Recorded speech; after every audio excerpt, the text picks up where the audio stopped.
Mahalo for tuning in to Island Focus and joining me in meeting Jay Robertson, who is the Managing Director of Hō'ike on Kauaʻi.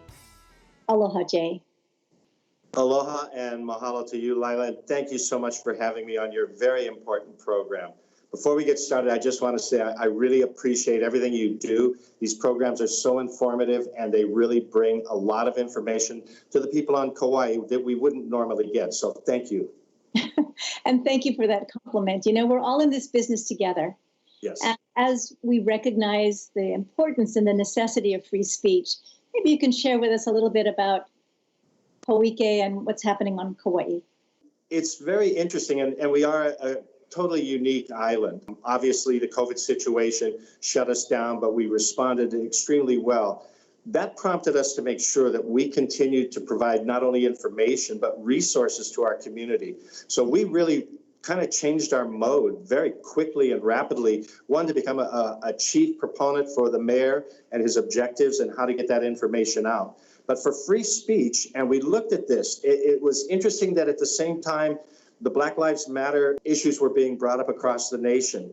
I serve on the Inclusion, Equity, and Engagement Caucus for the Alliance for Community Media, which is really a principal architect on how do we bring more voices to the table and how do we understand more different people's perspectives and points of view, to share respect for that point of view, whether we agree with it or not, but to be able to listen to it. So we've initiated some programs here on Kauaʻi that really foster that. We had some very special programming that we brought in that included the mayor, council members, community leaders, chief of police to discuss free speech, to discuss racial issues, and how can we become better people within our community. So we really took a very strong focus on providing that.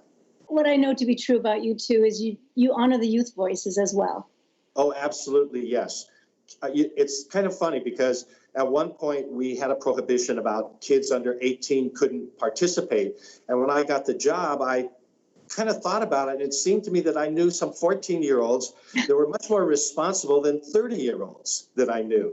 And so we immediately dropped that. We started working with the schools. We embraced the kids. We've had teen television. We think that young people have as important of a voice as a senior citizen, and they're equally needing to have an outlet, and that's what we hope to provide. Well, and especially now, given the various means of communication, social media, maybe you can explain what those challenges are and how do we maintain the community voice through community media? Well, you know, that's another unique set about Kauaʻi. While the rest of the world is all at Twitter or all into Facebook, we still are very basic in a lot of our habits. So cable television remains a very strong element on the island. We do use Facebook, we do use all the other social media sources, and the younger generation is really more adapted to that because of the technology. However, people tend to stick with community access and cable television.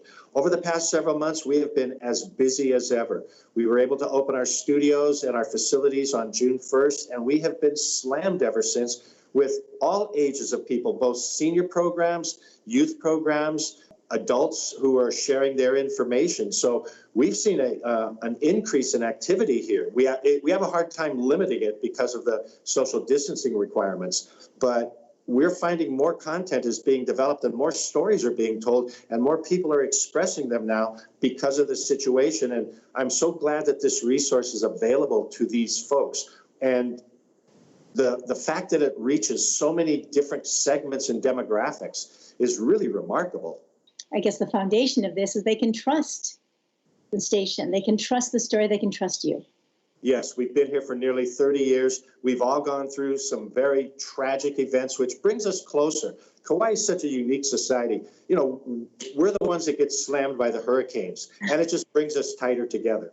We get devastated by floods and different occurrences, and that brings us tighter together. And because of that, we really share a unique situation on the island that I personally love. I couldn't live anywhere else. What do you see are the challenges moving forward as, not just as Hawaii opens up after COVID, but what are some of the challenges for community media? Well, I think first and foremost, and I've seen this across the board with nonprofits, it'll be funding.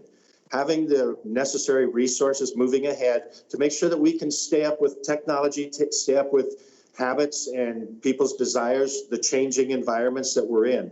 So we're pretty stable and we run a good operation. That's one of my fortes, is making sure that we have the resources to be able to fund these programs. I see that as one of the primary issues. The secondary thing is probably keeping abreast of technological developments. The technology changes so rapidly, it's really difficult to be able to stay ahead of it. So we're always catching up in that regard. Some closing encouragement to the community as we wrap up our conversation today.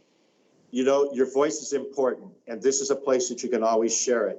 Hawaii's public education and government access centers are critical to the development and the building of community. I personally steal a lot from Ōlelo. I see the wonderful work that they do over there, and I copy their programs and their objectives to really bring folks together and share their identities.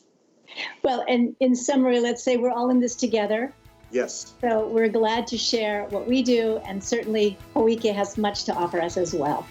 Well, thank you for that. Thank you for joining us. It's a pleasure, and thank you, and keep up the great work.